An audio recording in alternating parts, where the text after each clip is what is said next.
Hello students, मैं नीरज कुमार शर्मा और आप देख रहे हैं आप सबका फेवरेट चैनल वेव्स क्लासेस, जहां पर हम लोग आज आ गए हैं कुछ इंपॉर्टेंट डेरिवेशंस के साथ और साथ ही साथ एक छोटा सा टॉपिक जिसको कि हम लोग क्लियर करेंगे, इलेक्ट्रिक डाइपोल और इलेक्ट्रिक डाइपोल मोमेंट। और आज हम लोग इलेक्ट्रिक डाइपोल के द्वारा जो तीन केस इंपॉर्टेंट जो होता है बोर्ड के बच्चा लोग के लिए बहुत ही इंपॉर्टेंट होने वाला है आज का क्लास, साथ ही साथ कंपटीशन के लिए भी बच्चा लोग के लिए उसके लिए भी इंपॉर्टेंट है। तो वो तीन केस आज हम लोग यहाँ पर करने वाले हैं। Electric field due to a dipole along the axis, along the perpendicular bisector and anywhere, और उसी तरह electric potential along the axis, perpendicular bisector and anywhere. तो ये सब हम लोग करने वाले हैं यहाँ पर केस। तो इसको जानने से पहले अगर कुछ बेसिक चीज़ अगर पहले का पढ़ाई का अगर याद हो तो उससे थोड़ा सा और इंटरेस्ट बढ़ जाएगा और आगे का पढ़ाई और मज़ेदार समझ में आने वाला है। तो कुछ बेसिक चीज़ अगर याद हो तब याद तो रखना ही पड़ेगा। तो क्या बेसिक चीज़ कि इलेक्ट्रिक फील्ड आयटा पॉइंट, अगर इलेक्ट्रिक फील्ड आयटा पॉइंट अगर बोला जाए कि किसी भी प्लस क्यू चार्ज द्वारा या माइनस क्यू चार्ज द्वारा जो भी हो, किसी पी पॉइंट पर इलेक्ट्रिक फील्ड का वैल्यू क्या होता है, तो electric field at a point due to a point charge, इसका वैल्यू जो हुआ था वो हुआ था के क्यू बाई आर स्क्वायर, या के को हम लोग 1/4 pi epsilon naught Q by R square लिखते थे। साथ ही साथ इस पॉइंट पर अगर इलेक्ट्रिक पोटेंशियल का वैल्यू पूछा जाए कि electric potential at a point P due to a point charge, तो ये वैल्यू कितना होता था, ये होता था कि क्यू बाई आर, या इसी को 1/4 pi epsilon naught Q by R भी हम लोग बोल सकते हैं। ठीक है, इस बात को याद रखना है। ये पोटेंशियल एट पी पर पॉइंट पर हुआ और ये potential electric field at a point P due to a point charge, ये कि पॉइंट चार्ज अगर हो तो। साथ ही साथ हम लोग ये जानेंगे कि इलेक्ट्रिक फील्ड एक कैसा क्वांटिटी होता है, वेक्टर क्वांटिटी होता है, और ये एक स्केलर क्वांटिटी होता है पोटेंशियल। तो इसको कभी भी ऐड, इलेक्ट्रिक फील्ड को कभी भी ऐड और subtract according to rules of vectors करेंगे, इसको वेक्टर्स के रूल के द्वारा ऐड और सब्ट्रैक्ट करेंगे। और ये वेक्टर क्वांटिटी है तो इसका डायरेक्शन भी होगा। तो प्लस चार्ज द्वारा इलेक्ट्रिक फील्ड कैसा हम लेते हैं, अवे फ्रॉम द चार्ज लेते हैं, जबकि माइनस चार्ज द्वारा इलेक्ट्रिक फील्ड कैसा लेते हैं, टूवर्ड्स द चार्ज ले सकते हैं। और ये तो इसके स्केलर क्वांटिटी है तो इसका तो कोई डायरेक्शन ही नहीं होता है, जो भी डायरेक्शन होता है इसका होता है। और इसको इलेक्ट्रिक फील्ड को ऐड और subtract according to rules of vector करते हैं, जो कि आपको ये सब बेसिक चीज़ आना चाहिए। इसीलिए हम बता भी दे रहे हैं कि थोड़ा सा ये अगर नॉलेज हो तो हम लोग दो वेक्टर को कैसे ऐड करते हैं और सब्ट्रैक्ट करते हैं उसके बारे में। P square plus Q square plus 2pq cos theta, तो ये सब अगर आपको नॉलेज हो, जहाँ पर थीटा दोनों वेक्टर का बीच का एंगल होता है वेक्टर क्वांटिटीज के बीच का, तो ये सब अगर नॉलेज है तो बहुत मज़ा आने वाला है। ये वीडियो में समझ में बहुत कुछ अच्छा आने वाला है। तो ठीक है, तो हम लोग चलते हैं कि सबसे पहला टॉपिक कि इलेक्ट्रिक फील्ड, इलेक्ट्रिक डाइपोल और इलेक्ट्रिक डाइपोल मोमेंट क्या होता है उसके बारे में हम लोग थोड़ा सा डिटेल में जानते हैं। तो ये होता क्या, तो इलेक्ट्रिक डाइपोल और इलेक्ट्रिक डाइपोल मोमेंट का अगर हम कहानी को थोड़ा सा समझे तो हम इसको डिफिनेशन को हम बता दे रहे हैं, बहुत ही बेसिक चीज़ है। when a two point charges of a equal in magnitude and opposite in nature, when a 2 point charges of equal in magnitude but opposite in nature are situated at a very small distance apart, then such type of arrangement of charges is called electric dipole. Electric dipole क्या है, बहुत ही simple, जब दो point charge को बहुत ही small distance पर रखा जाएगा। स्मॉल डिस्टेंस को हम लोग 2L लेते हैं। ये देखो अजम्पशंस है, 2L क्या है, अजम्पशंस है। तुम R लो, L लो, D लो, जो लेना है ले सकते हो, लेकिन बुक ज़्यादातर 2L लिया है तो हम भी 2L लिए, उसके लिए ज़्यादा टेंशन नहीं लेंगे। और यहाँ पर हम 2 पॉइंट पर रख दिए, ये 2 पॉइंट चार्जेज है और इसको वेरी स्मॉल डिस्टेंस होता भी है। इसका डिस्टेंस को अगर हम जनरली अगर बात करें तो डिस्टेंस या तो पिकोमीटर में या तो नैनोमीटर में। पिको मतलब जानते हो ना, 10⁻⁻12, नैनो मतलब 10⁻�9 मीटर, मतलब वैसे में ये डिस्टेंस रखा होगा, बहुत ही छोटा होता है। ये सब डाइपोल मोमेंट होता है क्या अगर बोला जाए तो जैसे कि HCl में होता है, जैसे कि कंपाउंड को लेते होते हैं, माइनस होता है प्लस होता है इलेक्ट्रोनेगेटिविटी की वजह से। केमिस्ट्री में टीचर लोग पढ़ाते हैं, इसके बारे में पढ़े भी हो केमिस्ट्री में। तो ये जो चीज़ है डाइपोल, इसमें होता है, ये बहुत ही पिकोमीटर में डिस्टेंस होता है, 200-120 पिकोमीटर ऐसा डिस्टेंस होता है। तो इसीलिए डाइपोल का लेंथ बहुत छोटा होता है। हाँ, यहाँ पर अगर हम लोग बात करें तो इसका ओ वैल्यू लेते हैं। ओ को क्या बोला जाता है, ओ को हम लोग बोलते हैं सेंटर ऑफ डाइपोल, डाइपोल मतलब इलेक्ट्रिक डाइपोल, डाइपोल बहुत तरह का होता है, मैग्नेटिक डाइपोल भी होता है, तो हम लोग यहाँ पर इलेक्ट्रिक डाइपोल के बारे में।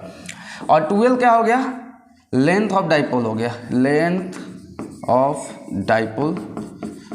और अगर केवल कैपिटल क्यू ले, केवल capital Q plus capital Q ले, तो इसका मतलब हम बोल सकते हैं कि प्लस कैपिटल क्यू क्या है, magnitude of charge of dipole, magnitude of charge of dipole, यानी कि डाइपोल का चार्ज का मैग्नीट्यूड हम बोलिए, ठीक है।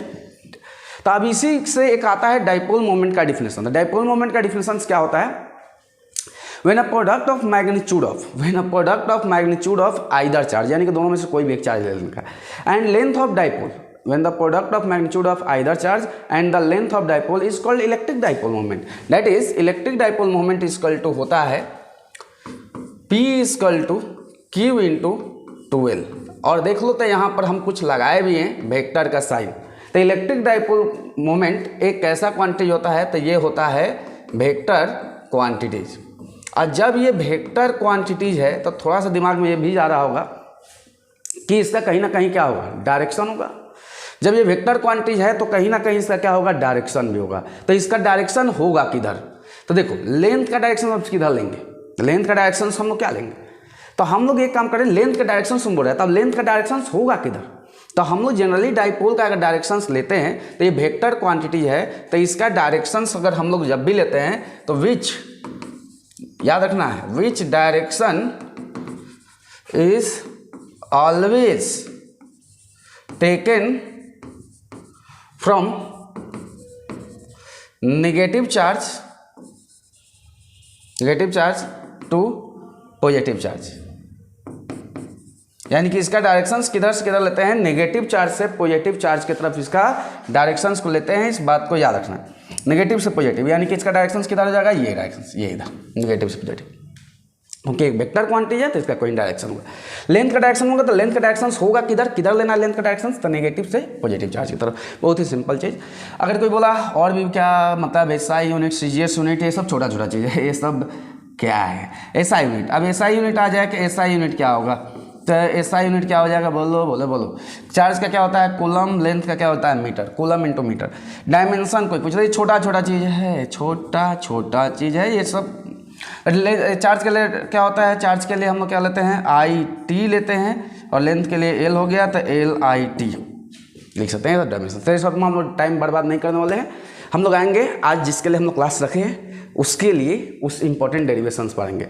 इसके अलावा इसका डाइपोल मोमेंट का और भी यूनिट होता है, एक होता है डेबाई यूनिट होता है। डेबाई मतलब होता है, वो होता है केमिस्ट्री में यूज, केमिस्ट्री में हम लोग डेबाई यूनिट को यूज करते हैं, केमिस्ट्री में, फिजिक्स में नहीं, फिजिक्स में सब यूज नहीं होना, फिजिक्स में केवल एक ही ठो यूज होता है, कूलम इंटू मीटर। केमिस्ट्री में डेबाई भी यूज होता है। जैसे कॉम्बिनेशन ऑफ टू चार्जेस को ही हम लोग क्या बोलते हैं, स्मॉल चार्जेस को वेरी स्मॉलर डिस्टेंस, उसको डाइपोल बोलते हैं। फार्मूला भी हम लिखवा दिए, 12 को लेंथ ऑफ डाइपोल हमेशा याद रखना है, it is a vector quantity. ये कैसा क्वांटिटी है, वेक्टर क्वांटिटी। थोड़ा सा हम रिवाइज कराते हैं और उसके बाद ऐसा यूनिट कूलम इंटू मीटर हो जाएगा। डेबाई भी यूनिट होता है, 1 डेबाई का वैल्यू अगर बोला जाए तो 3.3 इंटू 10⁻⁻30 कूलम इंटू मीटर होता है। डेबाई एक बड़ा यूनिट होता है, कूलम इंटू छोटा। डायमेंशंस क्या हो गया, LIT हो गया, तो बस याद रखना है। और इसका डायरेक्शंस किधर होता है, negative charge to the positive charge, ये सब हम बता दिए। तो फाइनली हम लोग जिसके लिए क्लास रखें उस पर जाएंगे कि electric field at a point due to a electric dipole. तो चलो पहला केस नंबर 1 क्या है, electric field along the axis of the electric dipole. यानी कि अगर हम कोई एक let AB be a electric dipole, let AB be a electric dipole, the magnitude of charges of dipole is plus Q and the center of dipole is O and length of dipole is 12। English लिखना exam में अगर आएगा तो ये सब लिखते रहना अच्छा से, दम ध्यान सुनकर। अब let P be a point which is at distance a small r from which is at distance a small r from center of dipole at which electric dipole at which electric dipole at which electric field intensity is to be determined. अब इसी P point पर हमको electric field का value को क्या करना है, determine करना है। किसके द्वारा, at which electric field intensity is to be determined due to an electric dipole. तो इलेक्ट्रिक डाइपोल के द्वारा इस पी पॉइंट पर। तो बहुत ही सिंपल है, इस समय कुछ ऐसा बहुत बड़ा चीज़ नहीं। तो देखो अब ऐसा अगर आ जाए कि इस पॉइंट पर इलेक्ट्रिक फील्ड का वैल्यू चाहिए, तो देखो पहले एक बात दिमाग डालो, ये प्लस चार्ज और माइनस क्यू चार्ज, डाइपोल कुछ है ही नहीं, दो चार्ज, बस दो चार्ज, छोटा छोटा चार्ज। अब इसके चार्ज द्वारा प्लस क्यू चार्ज द्वारा यहाँ पर इलेक्ट्रिक फील्ड का रिएक्शन कहाँ होगा, तो प्लस द्वारा अवे होता है, तो इसके द्वारा मान लेते हैं कि इलेक्ट्रिक फील्ड का वैल्यू अवे होगा। इसको तुम 1 नाम देना है तो 1 नाम दे दो, इसका नाम 2 देना है तो 2 दे दो, ऐसे कुछ नहीं, हम नाम दे दिए ए और बी दे दिए। और इसके द्वारा क्या हो जाएगा, माइनस चार्ज है तो इसके द्वारा इलेक्ट्रिक फील्ड क्या हो जाएगा, टूवर्ड्स द चार्ज हो जाएगा, टूवर्ड्स द चार्ज। तो प्लस द्वारा अवे, इसके द्वारा टूवर्ड द चार्ज। अब दोनों के बीच में अगर एंगल बोला जाए तो दोनों का बीच में एंगल क्या हो जाएगा, 180 डिग्री एंगल हो जाएगा। देखो एक के इधर जा रहा है, एक E1 E2, तो दोनों का बीच में एंगल कितना हो जाएगा, 180 डिग्री। तो इसको डायरेक्ट अगर हम लोग बोले तो हम लोग वेक्टर में अब रिजल्टेंट हमको चाहिए, तो पहले हम लोग electric field at point P due to a plus Q charge and minus Q charge निकालना चाहिए। तो अगर प्लस क्यू चार्ज द्वारा, तो electric field at a point का फॉर्मूला क्या जानते हो, अभी तो हम सिखाए थे, KQ/R²। के का वैल्यू याद रखना हमेशा 1/4πε0, उसको ब्रैकेट में लिख देना।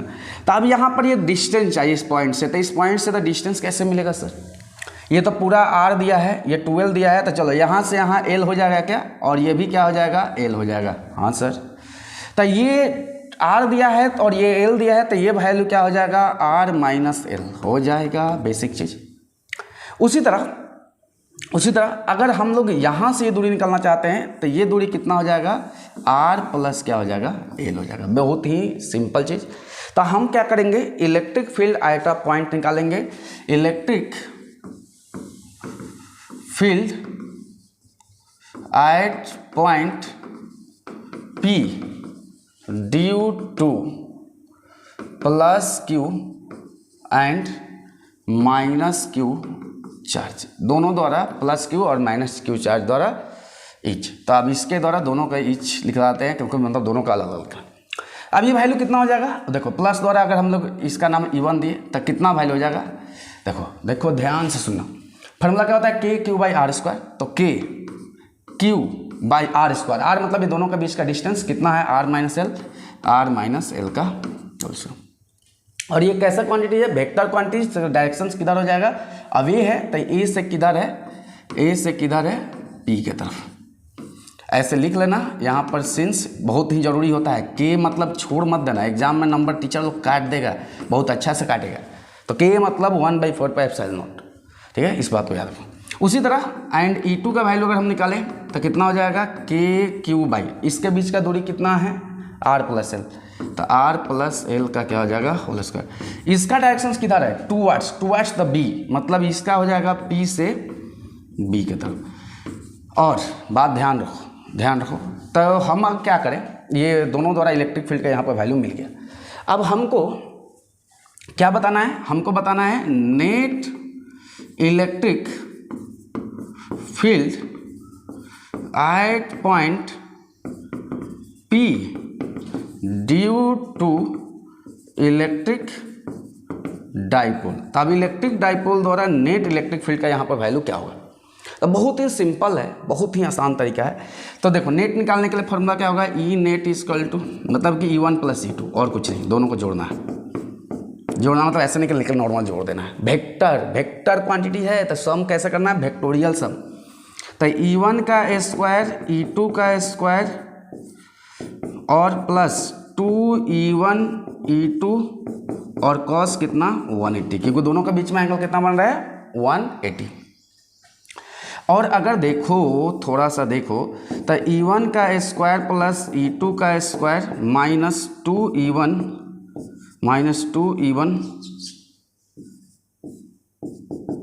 E2, क्योंकि कॉस 180 का वैल्यू होता है -1 होता है। अब देखो थोड़ा ध्यान से और सुनो, E1 - E2 का क्या हो जाएगा होल स्क्वायर, यानी कि इसको फाइनली स्क्वायर उठाएंगे तो E1 - क्या हो जाएगा E2। हम ऐसे भी कर सकते थे। देखो यहाँ पर इलेक्ट्रिक फील्ड ये देखो एक इधर जा रहा है एक इधर जा रहा है, तो दोनों का अपोजिट डायरेक्शन है, तो हमको नॉर्मली इसको क्या करना था, सब्ट्रैक्ट करना था। लेकिन जो बच्चा लोग नहीं जानता था तो थोड़ा सा मिस करा दिए। इसको कर दोगे तो और अच्छा रहेगा, नहीं करोगे तो भी चलेगा। चलिए डायरेक्ट भी U2 E1 माइनस E2, क्योंकि E1 का वैल्यू क्या होगा, ज़्यादा होगा, और E2 का वैल्यू क्या होगा, कम, क्योंकि डिस्टेंस बढ़ रहा है तो इन्वर्सली प्रोपोर्शनल इलेक्ट्रिक फील्ड, तो ये वैल्यू कम हो जाएगा और ये वैल्यू ज़्यादा होगा तो घटा देना। तो अगर कर लिए हो तो भी अच्छा है। तो चलो कर लिए हो तो घबराना नहीं, चिंतित नहीं होना है कि सर हम कर दिए। तो ई नेट का वैल्यू क्या हो जाएगा, अब E1 माइनस E2। तो देखो E1 माइनस E2 क्या हो जाएगा, मैग्नीट्यूड डालना है इसका भी और इसका भी। तो जब मैग्नीट्यूड डालोगे तो ये बात को याद रखना कि AP का और RPB का दोनों ही यूनिट वेक्टर है, तो इसका मैग्नीट्यूड क्या होगा, 1 होगा। तो इसलिए इस दोनों पर ज़्यादा फोकस नहीं करना, इस दोनों का 1 हो जाएगा। तो वैल्यू नॉर्मली लेकर हमको डाल देना है KQ by R minus L का whole square minus KQ by R plus L का होल स्क्वायर। यही है value. KQ common 1 minus R minus L का whole square minus 1 by R plus L का होल स्क्वायर। दोनों का LCM ले लिया जाए KQ R माइनस L का होल स्क्वायर और R प्लस L का होल स्क्वायर। ये पार्ट यहाँ पर, तो R प्लस L का whole square minus R minus L का होल स्क्वायर। ठीक है, यहाँ तक हो गया। तो हम आगे बढ़ेंगे, उतारते रहना, उतारने के लिए ज़्यादा टाइम नहीं लेने का। ठीक है, यूट्यूब में जाओगे तो एक बटन है, जब यूट्यूब चैनल पर जाओगे तो एक बटन है पॉज का, तो पॉज दबाकर उसको क्या करने का, उसको उतार देगा। तब यहाँ पर क्या हो जाएगा, ई नेट का जो वैल्यू है अगर हम लोग देखेंगे तो ई नेट का वैल्यू कितना हो जाएगा, ओके ई नेट। अब देखो यहाँ से वैल्यू निकाल लिए तो ये KQ है। अब देखो बचपन में एक फार्मूला पढ़ा था A प्लस बी का होल स्क्वायर, तो डाल दो A square plus B square plus 2AB, okay, minus A minus B का whole square A square plus B square minus 2AB। नीचे क्या हो जाएगा, नीचे नीचे नीचे नीचे नीचे ही बच्चा लोग कन्फ्यूजन होता है। अगर लिख देंगे डायरेक्ट सर कैसे हुआ, देखो बहुत ही सिंपल चीज़ है, हम यहाँ पर थोड़ा सा बताते हैं। R minus L R minus L R plus L R plus L, कुछ नहीं, R स्क्वायर का मतलब ये होता है। ये A minus B A plus B, तो क्या हो जाएगा A square minus B square. ये भी A माइनस बी और A प्लस बी, तो क्या हो जाएगा A square minus B square. तो दोनों सेम चीज़ हो गया, तो इसका क्या हो जाएगा होल स्क्वायर, यानी कि R square minus L square का क्या हो जाएगा होल स्क्वायर। डाल दो R square minus L square का होल स्क्वायर। जैसे ही वैल्यू डाल दोगे KQ R square plus L square plus 2RL, bracket हटा जाए, ये क्या हो जाएगा माइनस, ये भी माइनस और ये minus minus plus 2RL by R square minus L square का होल स्क्वायर। चलो काट दो, काटो काटो काटो, ये नहीं नहीं नहीं नहीं काट दो, चलो ठीक है, ये कट गया कट गया कट गया कट गया। तब यहाँ पर क्या हो जाएगा KQ बाई ऊपर क्या बचा, ऊपर क्या बचा 4RL by R square minus L square का होल स्क्वायर। ठीक है, इसको और भी ऐसे लिख सकते हैं क्या, देखो लिखने का तरीका है KQ into 2L into 2R by R square minus L square. लिख सकते हैं 2 गुना 2 इंटू 2 कितना हो गया 4 हो गया RL। हाँ लिख सकते हैं सर। ऐसा लिखे क्यों, ऐसा इसलिए लिखा गया क्योंकि ये वाला जो वैल्यू होता है ये डाइपोल मोमेंट का वैल्यू होता है। यहाँ पर P इक्वल टू क्या हो गया Q इंटू 2L, ये डाइपोल मोमेंट का वैल्यू। अब डाइपोल मोमेंट में क्यों, क्योंकि क्वेश्चन ने पूछा है कि डाइपोल मोमेंट का टर्म में आंसर चाहिए, तो इसीलिए डाइपोल मोमेंट का टर्म में ला रहे हैं, और कुछ बहुत बड़ा चीज़ें नहीं है। तो ये ई नेट के, इसके जगह पर क्या लिख सकते हो P लिख सकते हो 2, तो 2PR by R square minus L square का होल स्क्वायर। हो गया डेरिवेशन, कितना छोटा था, हो गया। हाँ इसी में एक कंडीशन आता है, कंडीशनल वाला भी हम देख लेते हैं। कंडीशनल क्या आ जाता है, कंडीशनल वाला भी जानते हैं थोड़ा सा। इसमें कंडीशनल क्या हो जाता है कि when R is very very greater then L, very very मतलब बहुत ज़्यादा, मतलब देखो अब बोले थे ना L दूरी जो होता है पिकोमीटर में, नैनोमीटर में बहुत छोटा, ये वैल्यू क्या है बहुत बड़ा। तो देन उस केस में L लगभग क्या मान लेंगे, zero. That is L can be neglected. L को क्या कर देंगे, नेग्लेक्ट कर देंगे। तो नेग्लेक्ट कर देंगे तो ई नेट का जो वैल्यू आएगा कितना आएगा, K2PR बाई आर स्क्वायर, और ये तो टर्म में जीरो का स्क्वायर क्या हो जाएगा, K2PR बाई आर का पावर 4 कैंसिल हो गया।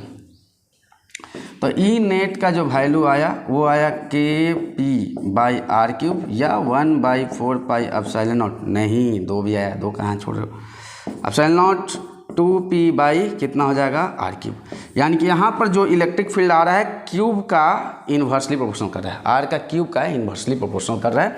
इसको याद रखोगे, बहुत ही सिंपल चीज़ है, बहुत ही सिंपल चीज़। ये चीज़ हो जाएगा 2P बाई आर क्यूब, ये वैल्यू है। देखो ओवरऑल क्या है ना, ये जो नेट जो होगा, नेट कैसा मिला, पॉजिटिव मिला। नेट क्या, यहाँ पर इलेक्ट्रिक फील्ड प्लस द्वारा ज़्यादा होगा, माइनस द्वारा कम होगा, तो ओवरऑल नेट इलेक्ट्रिक फील्ड किधर होगा, इसी डायरेक्शन में होगा। नेट इलेक्ट्रिक फील्ड का डायरेक्शन किधर होगा, डाइपोल का डायरेक्शन में।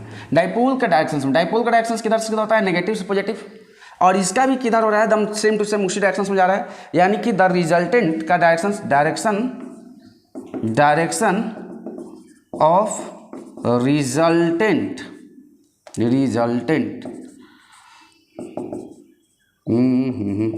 इन direction of electric dipole moment.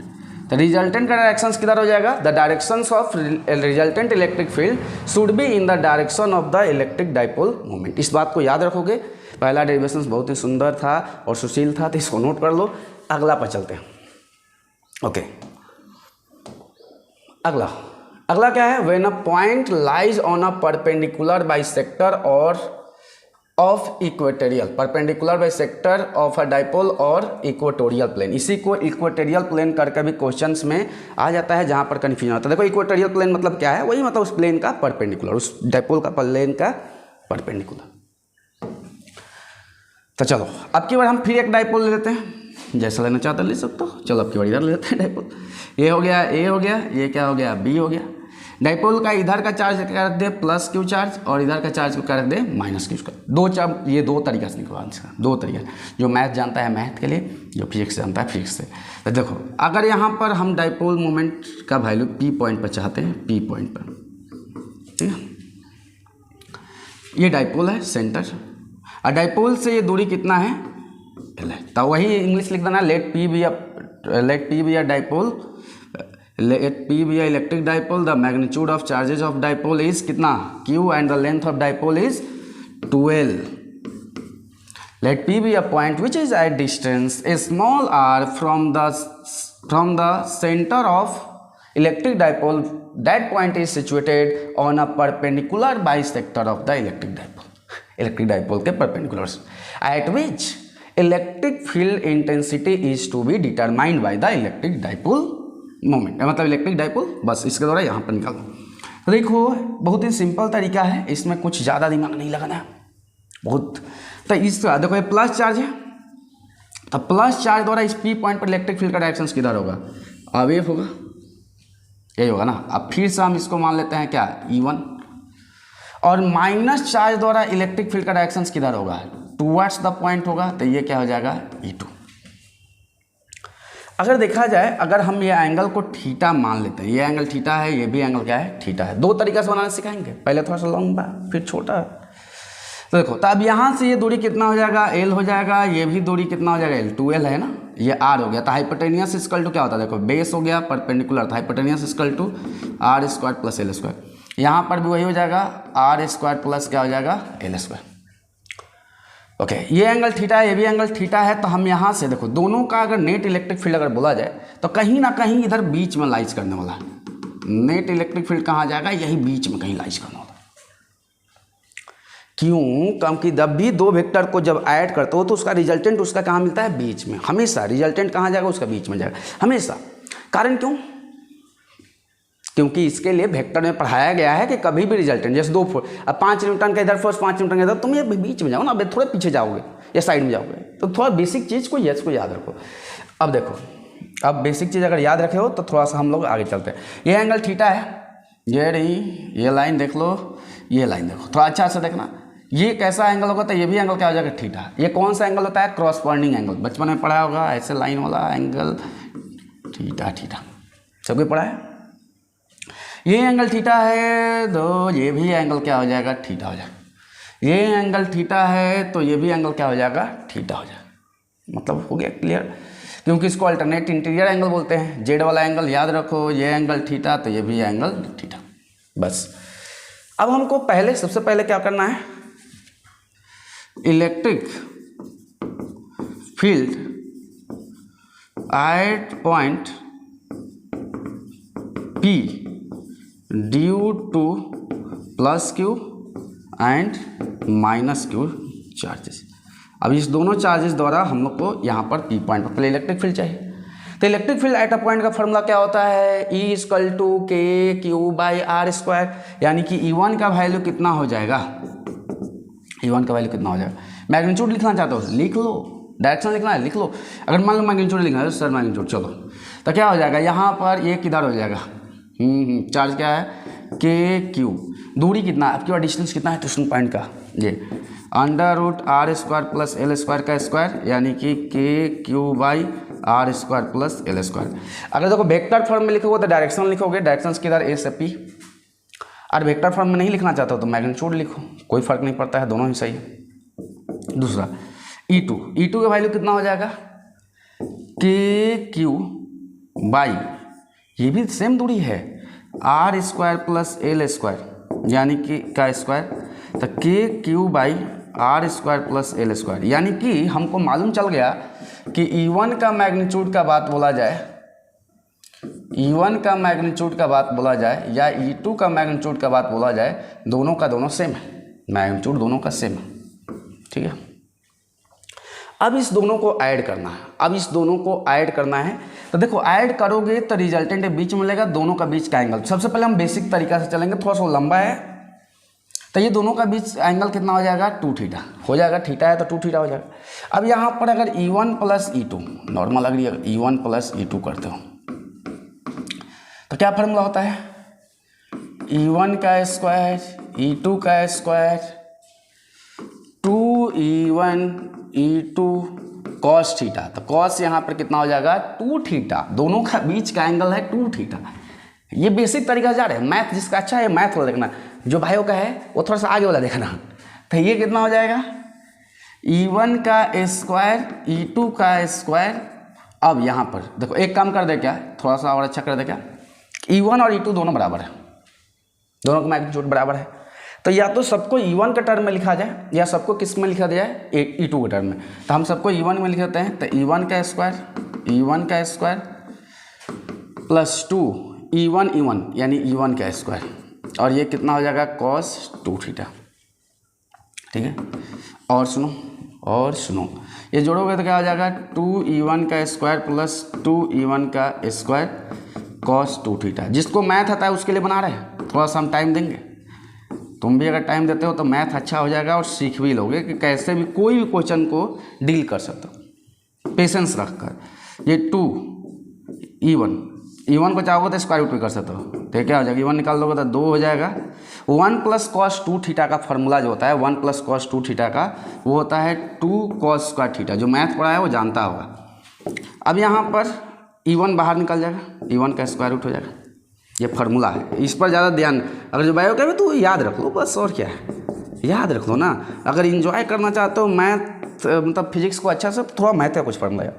अब ये क्या हो जाएगा, 2 का स्क्वायर रूट कितना हो जाएगा, 2 हो जाएगा कॉस थीटा, और ये क्या हो जाएगा, E1 का मैग्नीट्यूड या E2 का मैग्नीट्यूड दोनों बराबर है, वैल्यू डाल दे 2, E1 का वैल्यू कितना है, K Q by R square plus L square, और कॉस थीटा का वैल्यू यहाँ से कितना हो जाएगा बोलो, कॉस थीटा बेस बाई क्या हो जाएगा, हाइपोटेनियस, बेस बाई हाइपोटेनियस, तो ये हो जाएगा L by R square plus L square का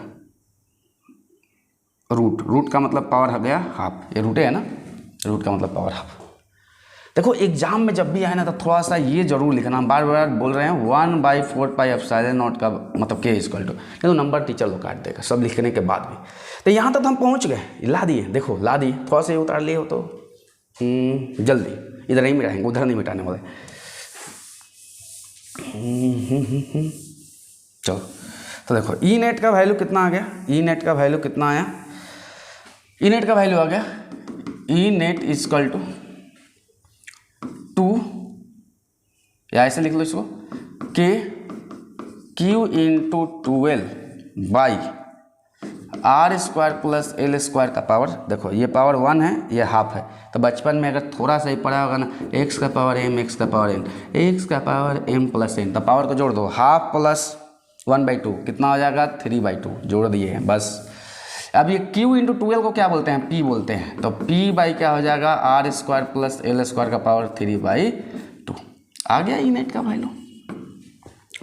अब यहीं पर एक केस भी आ सकता है, क्या केस आ सकता है, क्या आ सकता है बोलो, यहाँ पर ये केस आ सकता है कि अगर अगर अगर r का वैल्यू वेरी ग्रेटर देन क्या हो जाए l हो जाए, तो देन l कैन भी क्या हो जाएगा नेग्लेक्टेड, तो l का वैल्यू 0 ले लेंगे। तो कितना हो जाएगा के पी बाई एल का वैल्यू 0 होगा r² प्लस ये 0 का स्क्वायर बाई 3/2, के पी बाई ये कितना वैल्यू हो जाएगा r² का पावर 3/2, 2 से 2 कैंसिल, तो ई नेट का वैल्यू कितना आ गया के पी बाई r³ या 1/4πε0 कितना हो गया p बाई r³। ओके, देखो इसके पहले वाला केस जो आया था वहाँ पर यहाँ 2 था, यानी 2 था, यानी कि क्या था 1/4πε0 2p बाई r³, और यहाँ पर क्या हो गया p बाई r³। बात को याद रखना, यहाँ p बाई r³ वहाँ पर 2 था बस, और कुछ दोनों में अंतर नहीं है। यहाँ पर भी r³ का प्रोपोर्शनल आया ये है। तो ये तो एक तरीका हो गया, बेसिक तरीका कि इससे भी निकाल सकते हैं, और एक और तरीका है जिससे कि हम लोग और जान सकते हैं। ये तो मैथ का तरीका है, अगर जिसको मैथ आता है तो बेसिकली ये बना सकता है और देश का विकास कर सकता है। और जिसको मैथ नहीं आता है तो क्या करेंगे सर, वो नहीं बना पाएगा, बनाएगा, क्यों नहीं बनाएगा। देखो जिसको मैथ नहीं आता है तो इसी पिक्चर को हम थोड़ा सा फिर से मिटाते हैं, बाकी चीज़ कुछ नहीं, पिक्चर को मिटाते हैं बस। देखो तो हम पिक्चर को मिटाते हुए हम यहाँ पर फिर से एक डाइपोल ले लेते हैं, ए और बी, और इसके द्वारा ये पी पॉइंट हो गया जहाँ पर इलेक्ट्रिक फील्ड बताना है जो कि r डिस्टेंस पर। अब देखो इसके द्वारा यहाँ पर प्लस क्यू चार्ज रखे हो और इस पर माइनस क्यू चार्ज, तो इसके द्वारा इलेक्ट्रिक फील्ड का डायरेक्शन कहाँ होगा, अवे होगा, और इसके द्वारा इलेक्ट्रिक फील्ड कहाँ हो जाएगा, टुवर्ड्स द पॉइंट हो जाएगा। तो ये E1 हो जाएगा, अवे हो जाएगा, ये E2 हो जाएगा। अब यहाँ पर एक चीज़ हम देखें कि E1 लिया जाए या E2 लिया जाए, दोनों का मैग्नीट्यूड क्या है, सेम है। यही पहला दूसरा का सबसे बड़ा आंसर, मैग्नीट्यूड सेम है। जब मैग्नीट्यूड सेम है तो हम इसको E1 और E2 लिखे या इसी को E लिखे, क्या फर्क पड़ता है, दोनों तो बराबर है। और ये एंगल अगर तुम थीटा लेते हो, ये भी एंगल थीटा, तो यहाँ से वेक्टर जो दौड़े हो तो ये एंगल क्या हो जाएगा, कॉरस्पॉन्डिंग एंगल, तो ये भी थीटा हो जाएगा, और ये एंगल क्या हो जाएगा, अल्टरनेट इंटीरियर एंगल, तो ये भी क्या हो जाएगा, थीटा हो जाएगा। अब इस केस में इसको 2 परपेंडिकुलर कंपोनेंट में तोड़ देना है, और कुछ नहीं, 2 परपेंडिकुलर कंपोनेंट में तोड़ देना है, एक इधर एक इधर। तो इधर तोड़ने की जरूरत नहीं है, इधर तोड़ने की क्या जरूरत है, इधर ये E1, तो E1 का इधर वाला जो एंगल बनेगा जिसके साथ एंगल बना है cos थीटा, तो इसके अलॉन्ग क्या हो जाएगा, E1 cos थीटा। जिसके साथ ना बना है उसके साथ क्या, sin थीटा, मतलब उसी का परपेंडिकुलर कंपोनेंट, ना बना है मतलब परपेंडिकुलर कंपोनेंट। फिर ये जिसके साथ एंगल बनाया उसके साथ cos थीटा, तो E2 cos थीटा, और जिसके साथ परपेंडिकुलर कंपोनेंट, तो ये क्या हो जाएगा, E2 sin थीटा। और since here the magnitude of E1 and E2 is to be same, and the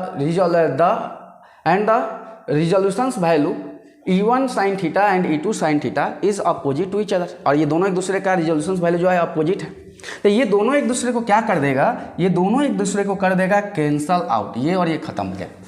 तो ई नेट जो मिलेगा इस डायरेक्शंस में, ये जो ई नेट मिला, क्या मिला बोलो, E1 cos theta plus E2 cos theta, यानी E1 और E2 दोनों सेम है, तो हम इसी को 2E1 cos थीटा बोल सकते हैं। और यहाँ से सेम डू, समझ में आ गया? सेम डू का मतलब क्या है? 2 अभी किए थे तो सेम प्रोसेस करना है कि इसका वैल्यू क्या है, K Q by R square plus L square, या एल बाई क्या हो जाएगा under root R square plus L square. ये नहीं कराने वाले हैं, अभी जस्ट कराए तो वहाँ से पहुँच जाना। कितना आसान था, वो जो बीच में जो फार्मूला लगा रहे थे ट्रिकोनोमेट्री का, वो नहीं लगाना पड़ेगा, बिना लगाए कर सकते हो। समझ में आ गया? ये बेसिक चीज़ है। तो इसमें थोड़ा इंग्लिश भर देना, अगर एग्जाम में आएगा तो इंग्लिश थोड़ा सा ज़्यादा डालना, नहीं तो बहुत छोटा लगेगा। 4 नंबर का क्वेश्चन आएगा तो नंबर नहीं देगा सर टीचर लोग।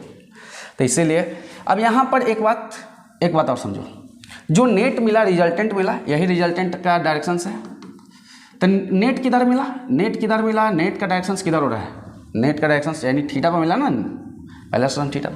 इसका डायरेक्शन इलेक्ट्रिक डाइपोल का किधर है? अपोजिट डायरेक्शन में। इलेक्ट्रिक फील्ड का डायरेक्शन कैसा होता है? Negative to positive. और इसका डायरेक्शन किधर मिला? Positive to negative. ये दोनों पर डायरेक्शन याद रखना, बहुत अच्छा काम करेगा। ये किधर से किधर मिला? पॉजिटिव टू नेगेटिव, और ये क्या? Negative to positive. ये इसी को एंटी पैरेलल बोलो या अपोजिट बोलो एक दूसरे का। डाइपोल का इधर क्या हो गया? माइनस से प्लस, और ये क्या हो गया? प्लस से माइनस, नेट का डायरेक्शन। जबकि इसके पहले वाला केस में क्या था? डाइपोल का मतलब जो नेट इलेक्ट्रिक फील्ड का वैल्यू आया था वो डाइपोल के डायरेक्शन में ही वैल्यू हुआ था। ठीक है, तो इस केस को अच्छा से उतार दो। रुको हम थोड़ा देख लेते हैं कि कैमरा ऑन है या नहीं है, थोड़ा सा 1 मिनट, नहीं तो ऑफ हो जाता है कभी कभी और हम लोग रिकॉर्ड करते रह जाते हैं। ठीक है, सब सही है, देश का विकास करो। तो चलो अब आ जाते हैं फाइनली थर्ड केस पर। थर्ड केस पर क्या है? When point lies anywhere. यही वाला केस बच्चा लोगों को कंफ्यूज करता है। कन्फ्यूजन नहीं होगा, आज के बाद कन्फ्यूजन नहीं होगा। अगर आज पढ़ने के बाद, मेरा वीडियो देखने के बाद भी कन्फ्यूजन हो रहा है तो कहीं ना कहीं हम आपको अच्छा से समझा नहीं पाए। Point lies anywhere with respect to a dipole axis. अगर हम एक डाइपोल लेते हैं, फिर से हम डाइपोल लेते हैं, ये डाइपोल नाम दे दो ए बी। चार्ज रखना है तो इस पर प्लस क्यू चार्ज रख लो और इस पर क्या रख लो? Minus Q charge. डाइपोल का मतलब यही होता है। दोनों का बीच का दूरी लेना है तो ले सकते हो, दूरी से कोई जरूरी नहीं है, बिना दूरी का भी ये काम चलेगा। तो दूरी हम मान लिया 12, और डाइपोल का सेंटर क्या हो गया? ओ हो गया। ठीक है, अब डाइपोल का सेंटर ओ हो गया। अब इससे let P be a point which is at distance small R from the center of dipole which makes an angle theta with the dipole axis, जो कि dipole axis के साथ कितना एंगल बना रहा है? थीटा एंगल बना रहा है। अब ये P पॉइंट है, हम P पॉइंट मान लेते हैं, या तुमको जो बार सर बी पी क्यों मान रहे हैं? C मानिए, लो C मान लो, रमेश मानिए मान लो, सुरेश मानिए मान लो, क्वेश्चन बनाना है और क्या। तो चलो इस C मान लिया। अब हमको क्या करना है कि find the electric field at a point C due to a electric dipole. अब देखो कभी बच्चा लोग पहले समझो, सर अभी ऐसे क्यों लिए? जैसा डायरेक्शन लेना ले लो, इधर लेना है इधर ले लो, नीचे लेना है इधर ले लो, इधर ले लो। तरीका सिखा देंगे ऐसे कि वो कहीं पर भी होगा तो सॉल्व कर पाओगे। तो देखो अब हम थोड़ा सा तरीका को हम लोग थोड़ा सा समझते हैं और आगे बढ़ते हैं। तो डाइपोल मोमेंट एक कैसा क्वांटिटीज है? Vector quantities. क्या है? Since dipole moment is vector quantities. इसको कान में भर लेना, अभी ये स्टार्टिंग में बताया, vector quantity. So it can be resolve into 2 perpendicular component. अब देखो वेक्टर क्वांटिटीज का डायरेक्शन इसका किधर होगा? इसका डाइपोल मोमेंट कितना होगा? इसका किधर से किधर रहता है? निगेटिव से पॉजिटिव। तो इसको 2 परपेंडिकुलर कंपोनेंट में रिजल्व कर देना है। एक ये कंपोनेंट होगा और एक कंपोनेंट ये होगा, यानी कि ये डाइपोल को ही हम 2 तरह का डाइपोल में तोड़ दिए। देखो ध्यान सुनो, ये डाइपोल है, ये डाइपोल, और डाइपोल को 2 में हम तोड़ दिए, एक इधर और एक इधर।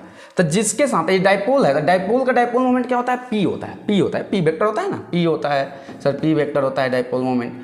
तो जिसके साथ एंगल बना है, जिसके साथ एंगल बना रहा है वो, तो उसके साथ कॉस थीटा। तो इसके अलावा इसका डाइपोल मोमेंट क्या हो जाएगा? पी कॉस थीटा, और इसका दूसरा साइड अगर देखा जाए पी कॉस थीटा, और ये इसका डायरेक्शन, अब इसका परपेंडिकुलर कंपोनेंट क्या हो जाएगा? ये पी साइन थीटा।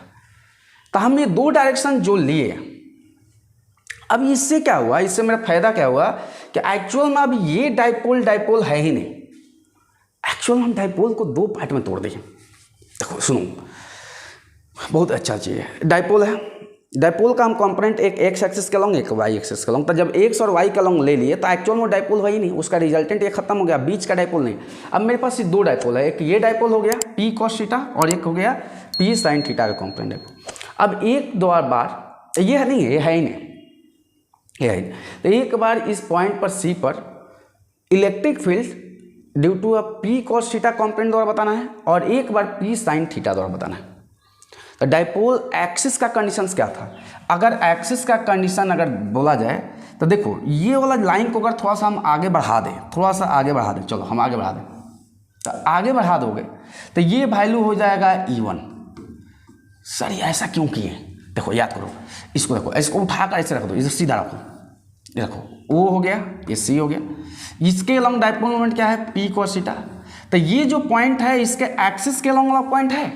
ओ देखो ध्यान से, ये डाइपोल को तोड़ा ना, डाइपोल को तोड़ा ना, तो ये माइनस क्यू है और इधर पॉइंट अगर लेता तो क्या होता? प्लस क्यू होता।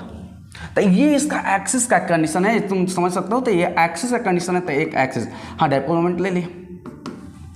जबकि ये वाला के लिए क्या है? ये वाला के लिए देखो, इसको लेकर सीधा कर लो, ज़्यादा है ऐसे सीधा करो। देखो ये माइनस है तो ये माइनस, समझो ऐसे कुछ नहीं कि माइनस है प्लस, हम डाइपोल मोमेंट ले रहे हैं, हम बताने के लिए ले रहे हैं। अब ऐसे लिए तो ये माइनस हो गया, ये प्लस हो गया और इसके लिए सी पॉइंट कहाँ लाइज करा है? यहाँ पर। ये वैल्यू डाइपोल मोमेंट दिया आपकी बार, कितना दिया है? P sine theta axis. ये कौन सा कंडीशन दिखाई दे रहा है? परपेंडिकुलर बाई सेक्टर का। तो परपेंडिकुलर बाई सेक्टर द्वारा जो नेट इलेक्ट्रिक फील्ड का वैल्यू मिलता था वो कहाँ मिलता था? डाइपोल एक्सिस के अपोजिट डायरेक्शन में, यानी कि इधर वैल्यू मिलने वाला है। बहुत ही सिंपल, ये माइनस से प्लस डाइपोल मोमेंट का अपोजिट। तो यहाँ पर कैसे मिलेगा? डाइपोल मोमेंट माइनस से प्लस, तो इधर किधर मिलेगा? ये क्या हो जाएगा? E2 का वैल्यू। एक्चुअल में दोनों का बीच का एंगल जो बनेगा वो कितना बनेगा? 90 डिग्री। दोनों का जो बीच का एंगल बनेगा वो 90 डिग्री का वैल्यू बनेगा। अब क्या है? अब इसको बना देना है। तो अब यहाँ पर ये देखो, एक कंडीशन जब भी याद रखना, ये जब भी हम आगे कराएंगे, ये फॉर वेरी शॉर्ट डाइपोल के लिए किया जाएगा। तो पहला, electric field at a point, electric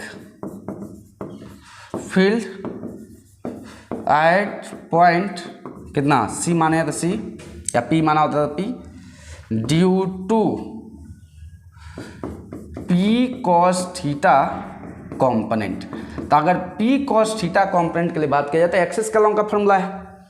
तो एक्सिस के केस में हम क्या फॉर्मूला पढ़ाए थे? अभी बताए थे, E=K2P/r3। और परपेंडिकुलर बाई सेक्टर में क्या बताए थे? KP/r3। याद है? अभी देख लो पीछे जाकर। तो ये वैल्यू इसके लिए क्या हो जाएगा? E=K2P। अब इसके लॉन्ग P का वैल्यू क्या है? P का वैल्यू क्या है? P cos theta. तो P cos थीटा बाई दूरी कितना हो गया? r3। अभी भी उसका पूरा लेंथ पॉइंट सेंटर से वही है r3। Okay, and electric field at point कितना? C due to P sine theta components. थोड़ा राइटिंग पर ध्यान देना है, वर्ड सुनते रहना। मेरा राइटिंग थोड़ा पहुंचा हुआ है, हम मानते हैं राइटिंग है थोड़ा पहुंचा हुआ, तो कंसेप्ट को समझते रहो, ठीक है। इसके लिए वैल्यू क्या हो जाएगा? तो हम मान लेते हैं E2 माने हैं, E2 वेक्टर का साइन देना है तो दे दो, नहीं देना है नहीं देना। हम इसको E1 माने थे तो इसको E1 लिखे नहीं, चलो इसको E2। तो क्या हो जाएगा? K perpendicular by sector formula क्या होता है? KP/r3। KP, P का वैल्यू कितना है? P साइन थीटा, तो P sine theta by r3। बहुत ही सिंपल। अब नेट इलेक्ट्रिक फील्ड पूछे तो नेट इलेक्ट्रिक फील्ड मतलब दोनों को जोड़ना, E1 प्लस E2 को जोड़ना है, ऐड करना है। तो किया जाए, क्या फॉर्मूला होता है? E1 का स्क्वायर E2 का square 2E1 E2 cos 90 degree. क्यों? क्योंकि दोनों का बीच का एंगल कितना बना है? 90 डिग्री। 90 डिग्री डाल दें और cos 90 का वैल्यू कितना होता है? 0। तो जब 0 होगा तो वैल्यू क्या बचा? केवल E1 का स्क्वायर और E2 का स्क्वायर। देखो ये बहुत ही सिंपल तरीका। अब यहाँ पर क्या हो गया? E1 का वैल्यू कितना है? E1 का वैल्यू कितना है? E1 का वैल्यू लो, डालो। E1 का वैल्यू सर है ये देखो ये है K2P cos theta by R cube. ठीक है, हम ये वैल्यू को डाल देते हैं K2P cos theta by R cube का होल स्क्वायर प्लस इसके द्वारा कितना आया था value KP sine theta by R cube का होल स्क्वायर। ये दोनों वैल्यू आ गया। अब जैसे ही दोनों वैल्यू आ गया तो इस दोनों में कॉमन क्या आ जाएगा, इस दोनों में कॉमन क्या आ जाएगा, देखो बहुत ही सिंपल, के हो जाएगा, फिर P हो जाएगा और आर क्यूब हो जाएगा, बाहर हो जाएगा। तो KP बाई आर क्यूब को पहले बाहर निकालो, निपटा दो इसको। अब यहाँ पर KP, अब बचा क्या है 2 cos थीटा का स्क्वायर, तो 2 cos थीटा का स्क्वायर प्लस साइन थीटा का स्क्वायर हो गया, बन गया। अब है ही नहीं कुछ। चलो हम एक काम करते हैं, इसको मिटाते हैं, यहीं पे मिटाते हैं, इधर भी मिटा देते हैं। चलो ओके। तो कितना हो जाएगा, ई नेट का वैल्यू कितना आया, ई नेट इक्वल टू कितना हो गया KP by R cube under root, अब ये बोलो 2 cos थीटा का स्क्वायर लिए हो तो 2 cos थीटा का स्क्वायर मतलब 4 cos square theta plus sine square theta, यानी कि KP by R cube equal to 3 cos square theta plus cos square theta plus sine square theta.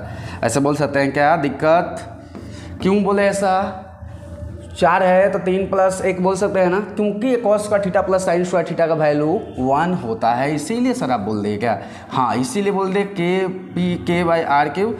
अब ये क्या हो जाएगा 3 cos स्क्वायर थीटा प्लस क्या हो जाएगा 1 हो जाएगा। या इसी को ई नेट को जो लिखना है तो हम लोग एक अलग अंदाज में भी लिख सकते हैं, क्या चीज़ लिख सकते हैं वो भी, चलो ई नेट का वैल्यू हम लिख सकते हैं 1/4 pi epsilon naught P by R cube under root 3 cos square theta plus 1। अब इससे क्या हो जाएगा ना, दोनों केस आ जाएगा। देखो अगर तुम एक्सिस के लॉन्ग जाओगे तो एक्सिस के लॉन्ग जाओगे तो ये एक्सिस के लॉन्ग जाओगे तो थीटा का वैल्यू हो जाएगा 0 डिग्री, 0 डिग्री तो cos 0 डिग्री का वैल्यू कितना होता है 1, तो 3 + 1 कितना हो जाएगा 4 4, और 4 का स्क्वायर रूट कितना हो जाएगा 2, आ गया 2P बाई आर क्यूब। अगर यही परपेंडिकुलर सेक्टर जाए थोड़ा सीधा करो तो 90, तो cos 90 का वैल्यू क्या हो जाता है 0, और cos 90 का वैल्यू 0 अगर डालोगे तो ये बचेगा 1, 1 का स्क्वायर रूट 1, यानी कि P बाई क्या होगा आर क्यूब आ गया, P बाई क्या हो जाएगा आर क्यूब हो जाएगा। अब यहाँ पर कभी कभी अब रिजल्टेंट का एंगल पूछ दिया जाता है कि रिजल्टेंट कितना एंगल पड़ेगा, डिपेंड करता है कि आप किसके द्वारा निकालना चाहते हैं।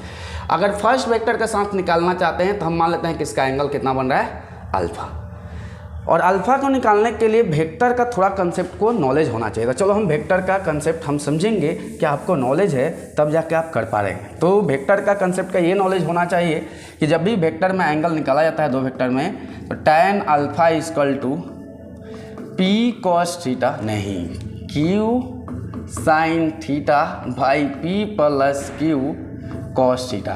यहाँ पर P क्या होता है पहला वेक्टर, Q क्या होता है दूसरा वेक्टर। तो यहाँ पर ये क्या है E1 है, E2 का वैल्यू अभी निकाले थे, कितना निकाले थे KP sine theta by R cube, तो डाल दो। और दोनों का बीच का एंगल कितना है थीटा का वैल्यू, दोनों का बीच का एंगल 90 डिग्री है। ओके डाल दिया जाए तो Q मतलब क्या हो जाएगा KP sine theta by R cube, और साइन कितना हो जाएगा 90 डिग्री बाई ये कितना हो जाएगा K2P cos theta by R cube, और फिर यहाँ पर KP sine theta by R cube और cos 90 डिग्री। तो देखो हम ये दो चीज़ पर ध्यान नहीं देंगे ज़्यादा। ये देखो cos 90 का वैल्यू क्या होता है 0, तो ये पार्ट तो 0 हो गया, लेकिन sin 90 का वैल्यू कितना होता है 1, तो 1 हो जाएगा। तो ये पूरा पार्ट ही खत्म, निपट गया पूरा पार्ट खत्म। तो क्या बचा ऊपर KP sine theta by R cube, और नीचे क्या बचा K2P cos theta by R cube. R cube cancel, K cancel, P cancel. तो tan अल्फा इक्वल टू हो गया, देखो 1 यहाँ पर क्या है एक दिखाई दे रहा होगा 2, तो ये हाफ हो गया, और sign theta by cos theta को हम लोग क्या बोलते हैं tan थीटा, यानी कि ओवरऑल अल्फा का वैल्यू आ गया tan inverse half of tan theta. देखो जब भी इधर ले जाते हो तो इन्वर्स में होता है, तो इन्वर्स में डालते हैं। तो ये एंगल हमको मिल गया, रिजल्टेंट का कितना होगा। और देखो कभी कभी क्या होता है ना, कंपटीशन में थोड़ा सा इसी को आगे एक्सटेंड करके भी पूछ लेता है। अब आगे एक्सटेंड करके क्या पूछ लेता है, ये तो एंगल समझ में बता गया क्या किए, Q sine theta plus P plus Q cos theta, और क्यू का वैल्यू मतलब सेकंड वेक्टर और ये फर्स्ट वेक्टर, दोनों का बीच का 90 डिग्री ले लिया तो ये पार्ट 0 हो गया, काट दिए। Sign theta by cos theta को टैन थीटा बोलते हैं, ये टैन थीटा हो गया, ये वैल्यू ले लिया। कभी कभी इसी को थोड़ा सा आगे बढ़ाकर एक्सटेंड करके भी पूछता है, जिस बात को हम थोड़ा बताना चाहते हैं। अब एक्सटेंड करके क्या पूछ लेता है कि जो रिजल्टेंट है वो डाइपोल एक्सिस के साथ कितना एंगल बना रहा है। रिजल्टेंट जो है वो डाइपोल एक्सिस के साथ, जैसे ये डाइपोल एक्सिस है, तो डाइपोल एक्सिस के साथ ये कितना एंगल बना रहा है रिजल्टेंट। अभी देखो देखने में लग रहा है 90, लेकिन ऐसा कुछ जरूरी नहीं है। अब मान लो कि थोड़ा सा टेढ़ा मेढ़ा हो जाएगा तो दिक्कत हो जाएगा। अब जैसे मान लो कि इसी को थोड़ा सा, तो इसीलिए रट्टा मत मार कोई पढ़ाई को। मान लो कि यहाँ पर कोई ऐसा लिया, ये E1 लिया, तो अब इसके लिए तो अभी तो 90, अब तो 90 नहीं दिखा रहा ना, अब तो 90 नहीं दिखा रहा है। तो ये एंगल जो अल्फा लिए हो, तो अब यहाँ पर ये डाइपोल एक्सिस के साथ कितना एंगल बनाएगा, तो फाई एंगल मान लेते हैं।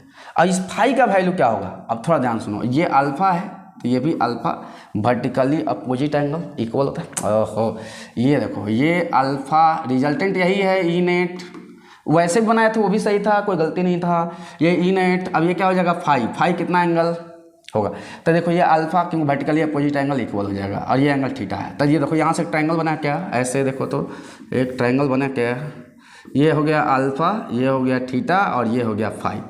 ये क्या है, एक्सटीरियर एंगल है। The sum of two opposite interior angle equal to क्या हो जाएगा, एक्सटीरियर एंगल, यानी कि phi equal to theta plus क्या हो जाएगा अल्फा, यानी phi equal to theta plus alpha का वैल्यू क्या निकाले हैं, tan inverse half of tan theta. देखो इसीलिए हम ये बता देना कि थोड़ा सा आगे बढ़ा के कंपटीशन में पूछ लेता है। पढ़ के जाओगे एकदम बेसिक चीज़, थोड़ा सा कंपटीशन क्या करेंगे, थोड़ा सा उठा कर आगे बढ़ा देंगे, और वो चीज़ पढ़ के गए ही नहीं। क्या है ये, क्या है फाई, क्या है फाई है angle of resultant with the dipole axis. Dipole axis के साथ वो कितना एंगल बनाएगा। तो इस बात को याद रखो, ये डेरिवेशंस को हम करा दिए। अभी पोटेंशियल में भी हम लोग करना है, तो इसको नोट कर लो, तो आगे हम लोग पोटेंशियल पर चलेंगे। ओके, जल्दी नोट करो, जल्दी नोट कर लो। तो चलिए तो आगे देखते हैं। आगे हम लोग आते हैं कि electric potential at a point due to a electric dipole. अब की बार हम लोग क्या निकालेंगे, तो पोटेंशियल निकालेंगे। हम लोग फील्ड तो देख लिए, फील्ड का तीनों केस देख लिए, एक्सिस के अलॉन्ग, परपेंडिकुलर बाइसेक्टर और एनीवेयर। अब अगला केस आ जाएगा जो इलेक्ट्रिक पोटेंशियल का। तो ठीक है, हम इसका भी तीनों केस देख लेते हैं, इंजॉय करने का, एकदम बस मस्त रहने का, इंजॉय करने का। तो ठीक है, तो पहला केस हम लेते हैं कि when a point lies along the axis of electric dipole.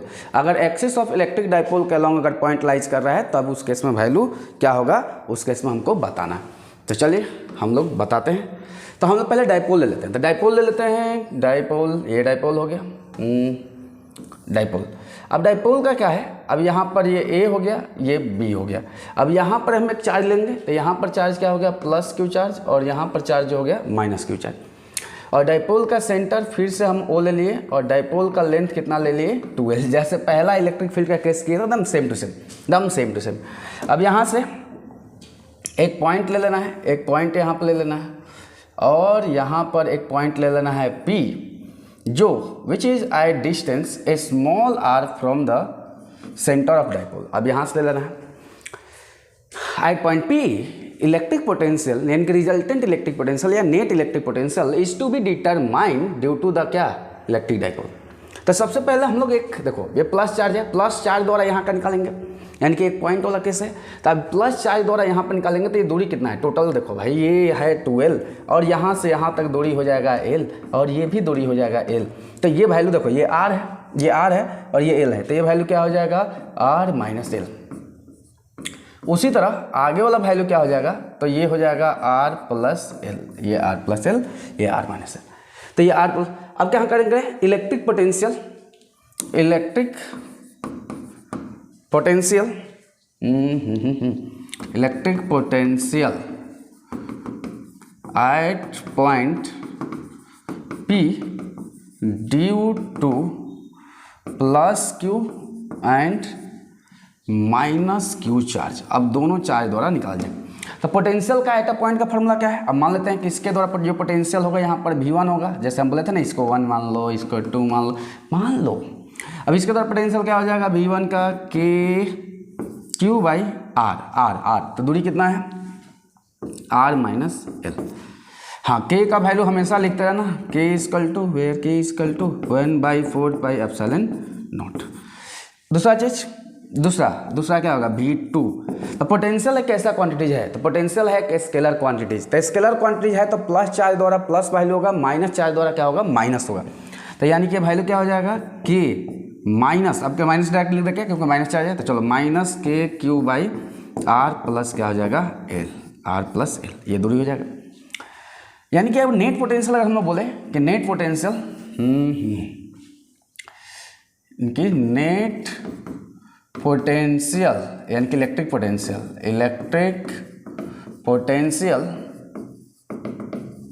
Eight point P due to किसके द्वारा, इलेक्ट्रिक डाइपोल। अब ये इलेक्ट्रिक डाइपोल द्वारा बोला जाए कि क्या वैल्यू है, तो वी नेट का वैल्यू जो होगा V1 प्लस V2 जोड़ देना है नॉर्मल, क्योंकि scalar quantities no vectors rule, normal इसको लेकर अलजेब्रा के अकॉर्डिंग जोड़ देना है। तो क्या हो जाएगा वैल्यू, तो ये है K Q by R minus L, और माइनस क्योंकि यहाँ पर देखो माइनस है तो minus K Q by R plus L.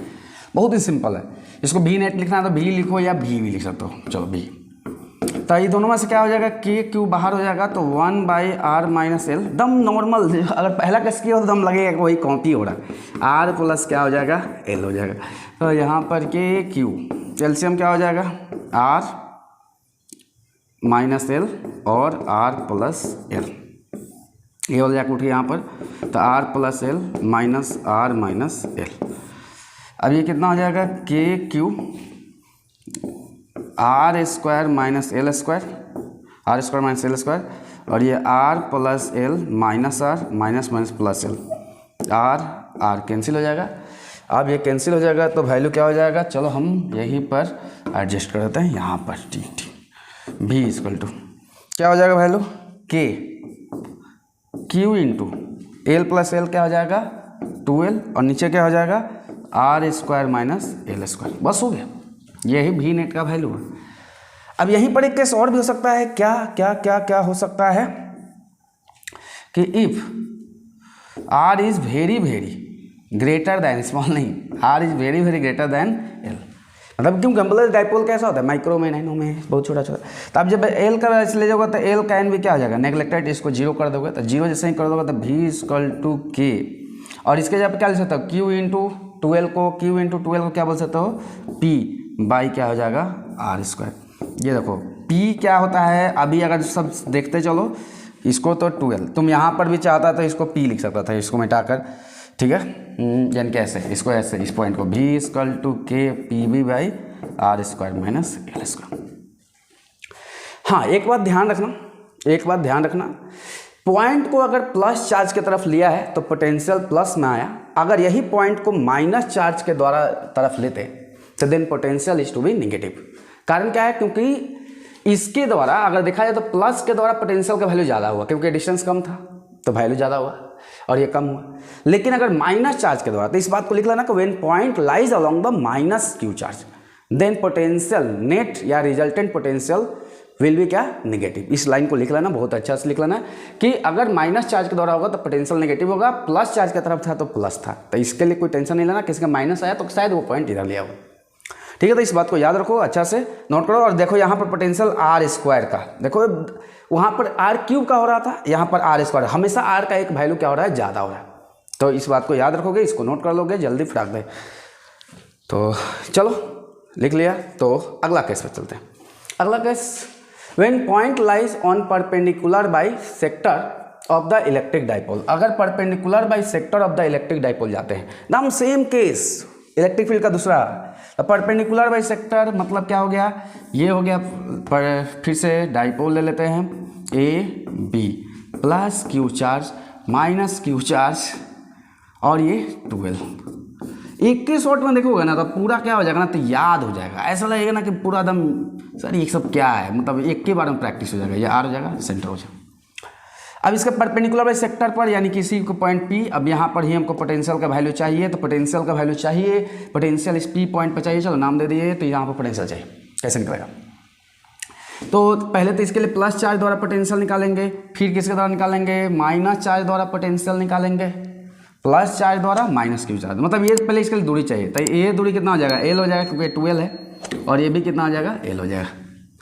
तो ये वाला वैल्यू क्या हो जाएगा, देखो ये परपेंडिकुलर, ये बेस, तो ये दूरी हो जाएगा are square plus L square, और ये भी डिस्टेंस हो जाएगा are square plus L square.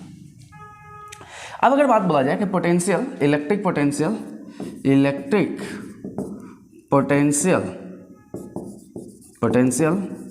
Eight point P due to plus Q and minus Q charge, तो कितना हो जाएगा, हम मान लेते हैं किसके द्वारा V1, तो वैल्यू कितना हो जाएगा, देखो प्लस क्यू चार्ज है तो क्या हो जाएगा के क्यू बाई डिस्टेंस कितना हो जाएगा, R होता है ना, तो R square plus L square. दूसरा अगर V2 हम निकालेंगे तो माइनस क्यू चार्ज है, तो minus K Q by under root R square plus L square. यानी कि ओवरऑल, यानी कि अगर हम बात करेंगे कि नेट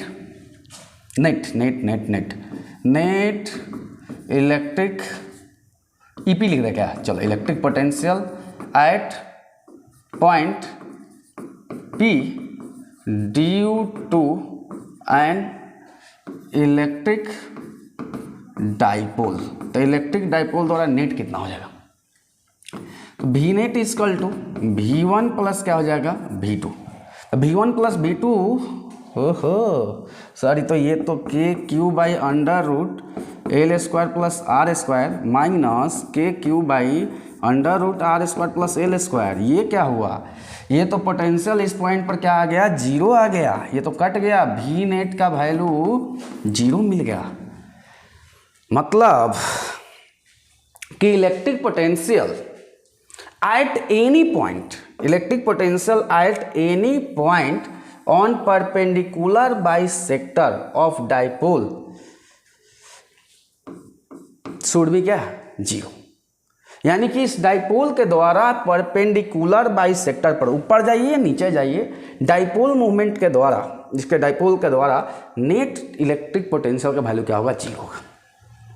ठीक है, अगर इलेक्ट्रिक पोटेंशियल का वैल्यू अगर जीरो है, इलेक्ट्रिक पोटेंशियल का वैल्यू जीरो है, इसको नोट में लिख लोगे, नोट में लिखोगे कि एट एनी पॉइंट, पहला note, at any point on perpendicular bisector of electric dipole, electric potential should be zero, तो शुड बी जीरो, यानी किसी पॉइंट पर पोटेंशियल जाएंगे तो जीरो हो जाएगा। तब इससे एक दूसरा नोट्स का भी पॉइंट निकलेगा, अगर इसका परपेंडिकुलर बाइसेक्टर पर अगर पोटेंशियल का वैल्यू जीरो है, तो इस पॉइंट पर work done to displace Q charge, work done to, note number 2 है, टू डिस्प्लेस्ड क्या चीज, प्लस क्यू या minus Q charge should be zero, यानी कि डी डब्ल्यू का वैल्यू क्या हो जाएगा, जीरो हो जाएगा। और ये जीरो क्यों हुआ, तो थोड़ा सा अपने से लॉजिकली सोच लेना है, ये भी नोट नंबर 2 है। क्योंकि पोटेंशियल का वैल्यू जीरो है तो चेंज इन पोटेंशियल का वैल्यू भी जीरो हो जाएगा, और वर्क डन का फॉर्मूला जो होता है तो D W equal to Q into D भी होता है। तो जब चेंज इन पोटेंशियल ही नहीं है, चेंज इन पोटेंशियल तो छोड़ो, पोटेंशियल ही नहीं है, तो इस पॉइंट पर पोटेंशियल अगर जीरो है, हर पॉइंट पर पोटेंशियल का डिफरेंस पोटेंशियल जीरो है, तो कोई भी क्यू चार्ज को यहाँ से यहाँ ले जाने में, डिस्प्लेस कराने में जो वर्क डन होगा वो भी वैल्यू क्या होगा, जीरो। यानी कि work done by the electric force, work done to displaced by the this is, ठीक है, या इसी को बोल जा सकते हो वर्क डन बाई, इसी चीज़ को लिख सकते हैं, थोड़ा सा यहाँ लिख देते हैं, work done by electric force.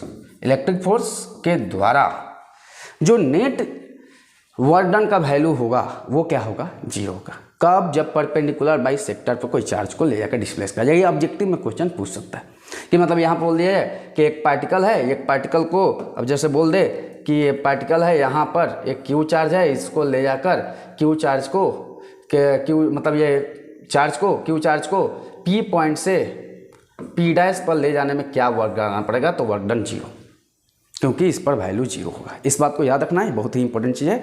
अब फाइनली आते हैं अगला एंड लास्ट केस, जो कि बहुत ही कंफ्यूजिंग होता है। हम लोग कंफ्यूजन को तो दूर करना, तो चलो तो लास्ट केस पर चलते हैं कि when a point lies anywhere on a electric dipole. अगर इलेक्ट्रिक डाइपोल का एनीवेयर पॉइंट हम लोग लेते हैं तो क्या हो जाएगा। देखो थोड़ा सा वीडियो बनाने में लेट हो जाता है, वीडियो बनाने में इसलिए लेट हो जाता है क्योंकि हम लोग नॉर्मल क्लास भी कराते हैं, तो वीडियो थोड़ा लेट आता है, तो उसके लिए टेंशन नहीं लेना, उसके लिए कभी टेंशन नहीं ले, ठीक है, करा दिया जाएगा, बहुत सारा चैप्टर करा दिया जाएगा। लेकिन अब वीडियो ही बनाना केवल ड्यूटी नहीं है, थोड़ा सा हम लोग सोचते हैं कि तुम लोगों के प्रैक्टिस के लिए एक वीडियो बनाया जाए, तो हम लोग बनाते रहते हैं कि आप लोग मतलब देश का विकास करो, कुछ ना कुछ टाइम निकाल कर आदमी बनाते रहते हैं। देखो इससे देखते हो, जितना सपोर्ट मिले उतना सपोर्ट करो। हम ये नहीं बोल रहे हैं कि हम लोग पूरा सपोर्ट करें, करा ही नहीं सकते हैं। टीचर का काम है सिलेक्शन में थोड़ा सा पार्टिसिपेट लेना। कभी भी आपका सिलेक्शन किसी भी चीज़ में होता है या बोर्ड में अच्छा नंबर आता है तो 95% आपका योगदान है, 5% टीचर का। ये बात दिमाग में डाल दो, हम लोग का योगदान, हम लोग अपने आप को 5% भी, क्योंकि अगर हम लोग के हाथ में अगर 100% होता है सिलेक्शन ना, तो आज सब बच्चा IIT कॉलेज में, मेडिकल कॉलेज में बैठा होता है। क्योंकि टीचर का भी थोड़े चाहेगा कि बच्चा का सिलेक्शन ना हो, सब बच्चा का सिलेक्शन हो, सब देश का विकास करे। और एक कोचिंग में आज लाखों बच्चा है, तो लाखों बच्चा है तो क्या लाखों का सिलेक्शन हो जा रहा है क्या? नहीं हो रहा है ना। टीचर का क्या काम है, बस अपना एक थोड़ा सा हेल्प देना। और एक लाइफ में एक बात हमेशा दिमाग में डाल लो, आप अपने साथ 23 आवर्स है, मेरे साथ मात्र 1 आवर्स, 1 घंटा मेरे साथ है, और आप अपने साथ 23 आवर्स है, तो आप अपने आप को मेरे से बहुत बेस्ट तरीक़ा से जान सकते हैं। तो अपने ऊपर वर्क कीजिए और देश का विकास कीजिए, बस। तो चलिए हम लोग केस 3 पे आते हैं, ज़्यादा टाइम नहीं खाएंगे सर, ज्ञान नहीं क्वेश्चन। तो देखो इधर क्वेश्चन पर ध्यान देते हैं। तो ए हो गया, बी हो गया, फिर से डाइपोल लेते हैं, ये प्लस क्यू चार्ज, चलो यहाँ पर प्लस क्यू चार्ज और यहाँ पर माइनस क्यू चार्ज।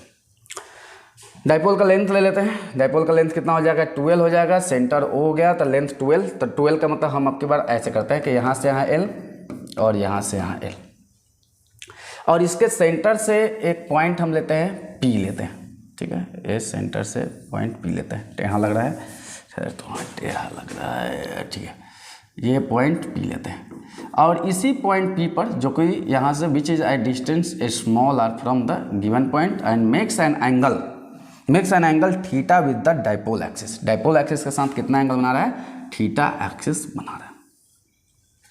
तो इस पॉइंट पर इलेक्ट्रिक पोटेंशियल का वैल्यू बताना, अब देखो ये वेक्टर क्वांटिटीज तो है नहीं, ये कैसा क्वांटिटी है, स्केलर क्वांटिटीज है। तो इसीलिए इस पॉइंट पर अगर पोटेंशियल चाहिए तो पहले तो हमको ये डिस्टेंस मालूम होना चाहिए।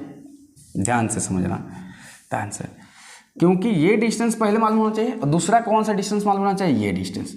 तब जाकर हम लोग electric potential at point P बता पाएंगे, इसके द्वारा भी और इसके द्वारा भी, दोनों के द्वारा। ये डिस्टेंस हमको कैसे भी मिल जाए, क्या चीज़, PB और PA अगर डिस्टेंस मिल जाए तो काम हो जाए। तो हम एक काम करते हैं, इस डिस्टेंस को निकालने के लिए दिमाग लगाते हैं। हम क्या करते हैं कि इस लाइन को थोड़ा सा एक्सटेंडेड कर देते हैं, और एक परपेंडिकुलर यहाँ डालते हैं, और इस परपेंडिकुलर का नाम M देते हैं, और एक परपेंडिकुलर यहाँ डालते हैं जिसका हम नाम देते हैं N। We draw 2 perpendiculars M and N on OP and extended part of OP। तो हम ये ले लिए। अब देखो डाइपोल क्या होता है, बहुत छोटा। अगर बहुत छोटा डाइपोल हो जाएगा तो ये डिस्टेंस और ये डिस्टेंस दोनों आपस में इक्वल हो जाएगा, और बहुत छोटा डाइपोल हो गया ये छोटा, तो ये वाला पूरा डिस्टेंस और ये पूरा डिस्टेंस इक्वल हो जाए, बस माना जाता है। तो देखो थोड़ा सा हम एक बात करते हैं, पहले मेरे पास एक ट्रायंगल दिया हुआ है, उस ट्रायंगल से चलते हैं। उस ट्रायंगल से चलते हैं। मेरे पास एक बात याद रखो कि OP इक्वल टू दिया है R, तो OP इक्वल टू R दिया है, तो अगर हम बोले कि OM इक्वल टू क्या हो जाएगा, OM इक्वल टू या PM इक्वल टू क्या हो जाएगा, तो तुम बोलोगे PM equal to OP minus क्या हो जाएगा OM। तो कहीं ना कहीं हमको OM का वैल्यू चाहिए, तब जाकर ये और ये को इक्वल करेंगे। तो OM कैसे मिलेगा, तो एक ट्रायंगल है, ये ट्रायंगल को अच्छा से देख लो, ये ट्रायंगल है। जैसे चलो हम ट्रायंगल को निकाल लेते हैं, ये राइट एंगल ट्रायंगल है, थोड़ा सा और बड़ा कर दें, तो चलो और बड़ा कर देते हैं। राइट एंगल एट कहाँ है, M पर है, ठीक है। ये उसके ऊपर जस्ट है A और ये क्या है O। हाँ, एंगल किस पर बन रहा है, O पर, तो ये थीटा हो गया, ये एंगल क्या बन गया, थीटा बन गया। और OA का वैल्यू दिया है L, और चाहिए क्या, OM चाहिए। तो हम पहले किससे जाएंगे, कॉस थीटा से। कॉस थीटा इक्वल टू किस में, नाम दे दो, in triangle AOM cos theta equal to base by hypotenuse, तो OA यानी OM बाई L, और OM का वैल्यू क्या हो जाएगा, तो L कॉस थीटा, तो OM निकल गया। तो देयरफॉर PM का वैल्यू कितना हो जाता है, तो लिखा हुआ है OP माइनस क्या लिखा है, OM। OP देखो PM तो मतलब OP माइनस OM कर दे, तो OP का वैल्यू कितना दिया है R, और माइनस OM का वैल्यू क्या दिया है, L cos थीटा। तो since in case of very small electric dipole, very small electric dipole, small मतलब शॉर्ट, स्मॉल मतलब शॉर्ट डाइपोल, तो उस केस में, शॉर्ट डाइपोल के केस में ये वाला वैल्यू बहुत छोटा हो जाएगा। देखो अब मान लो कि ये बहुत छोटा लोगे, तो ये ऐसे तब ऐसे, और ये पॉइंट इतना दूर ये, तो उस केस में क्या लगेगा कि ये दूरी और ये दूरी दोनों आपस का है, इक्वल है। तो इसीलिए हम लोग PM then PM equal to PA equal to R minus L cos theta, तब ये वैल्यू इतना हो जाएगा। इस बात को याद रखेंगे, अच्छा से याद रखेंगे, बहुत अच्छा से। अब सिमिलरली हम लोग थोड़ा सा और आगे बढ़ेंगे, फिर आगे बढ़ेंगे, फिर एक ट्रायंगल लेते हैं, ये ट्रायंगल ले लेते हैं। ये एंगल थीटा है, तो ये भी एंगल क्या हो जाएगा, थीटा हो जाएगा। अब की बार हम लोग किसमें ट्रायंगल बात करें, इन ट्रायंगल OBN, जैसे भी नाम लिखना लिख सकते हो, OBN। अब चलो देखो देखो देखो देखो, OBN बोल सकते हो, या सर हम ऐसे नहीं बोलना चाहते हैं, नाम बोल सकते, नाम के लिए मत जाना, सर नाम करेक्शन। अब ये देखो BN पर परपेंडिकुलर है, तो परपेंडिकुलर एंगल किस पर बन रहा है, O पर बन रहा है, और ऊपर क्या हो गया, ऊपर हो गया B। ये फिर से क्या दिया है, OB का वैल्यू दिया है क्या, हाँ OB का वैल्यू दिया है, OB का वैल्यू L दिया है, यानी कि यहाँ से। तो फिर ON चाहिए, तब जाके इसमें हम ये जोड़ देंगे, तो ये वाला वैल्यू इसके क्या हो जाएगा, बराबर, ये वैल्यू इसके बराबर हो जाएगा।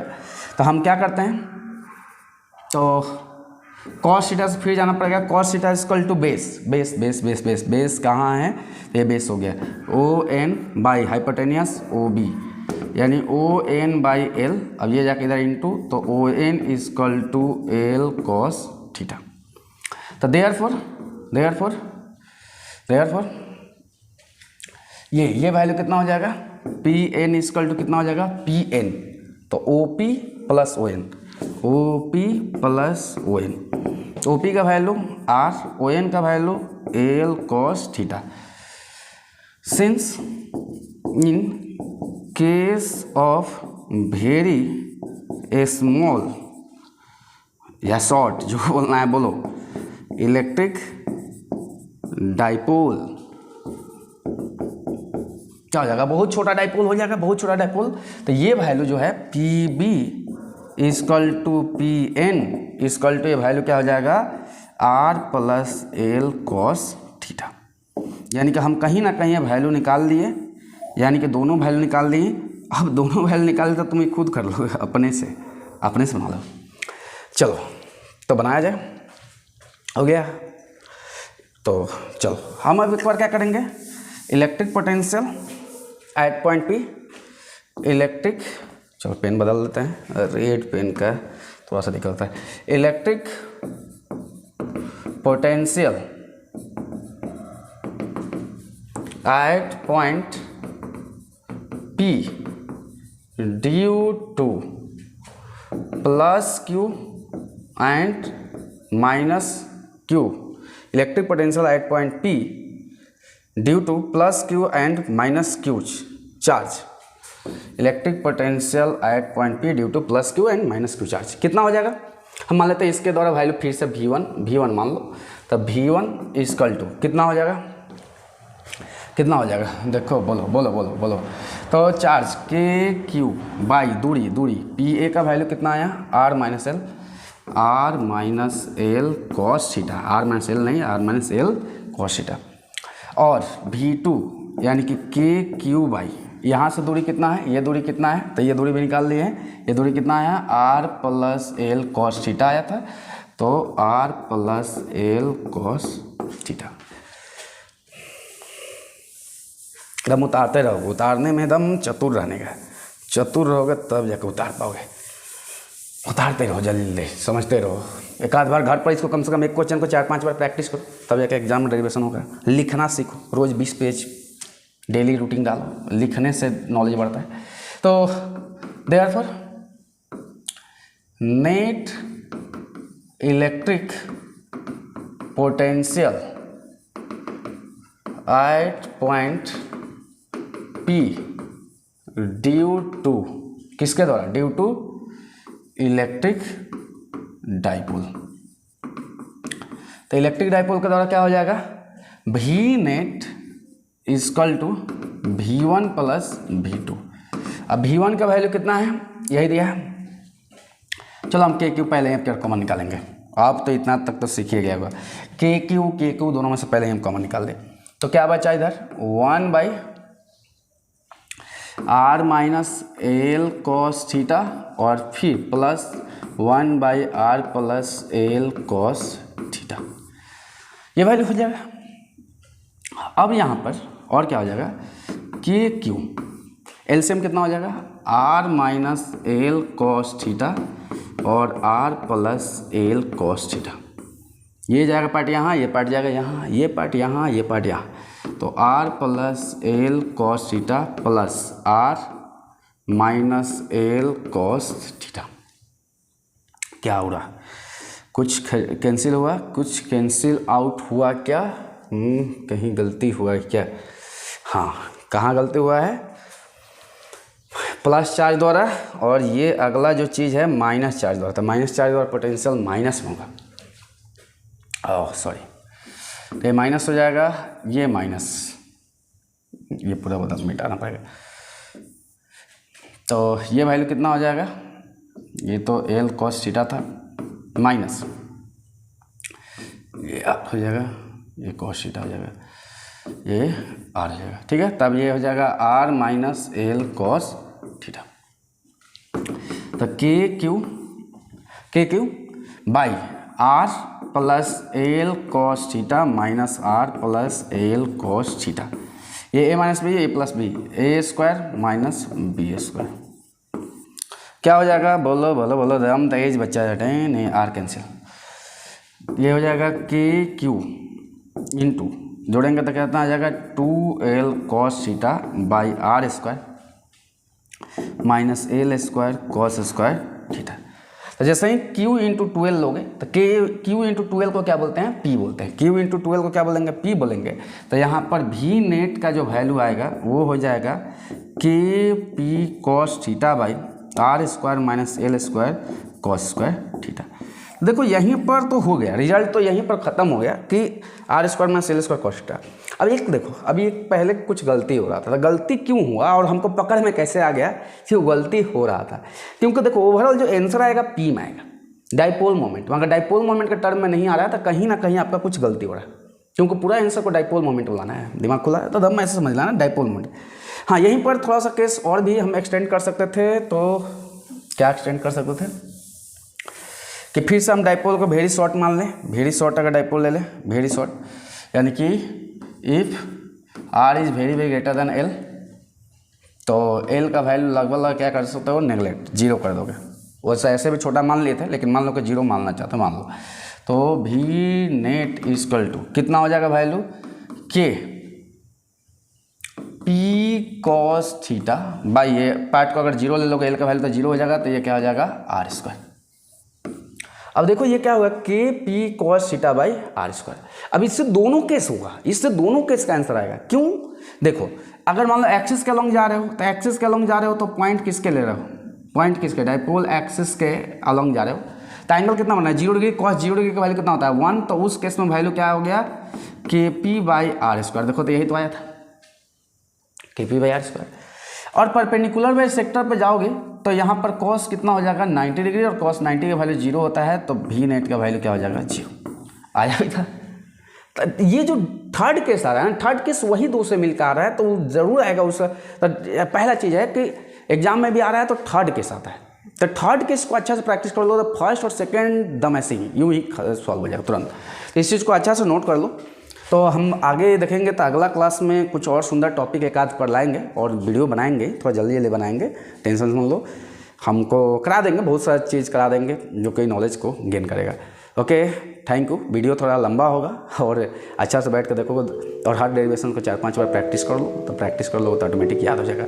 इतना प्रैक्टिस कर लो कि दिमाग काम करना बंद करे, लेकिन पेन काम करे। Okay, thank you for watching.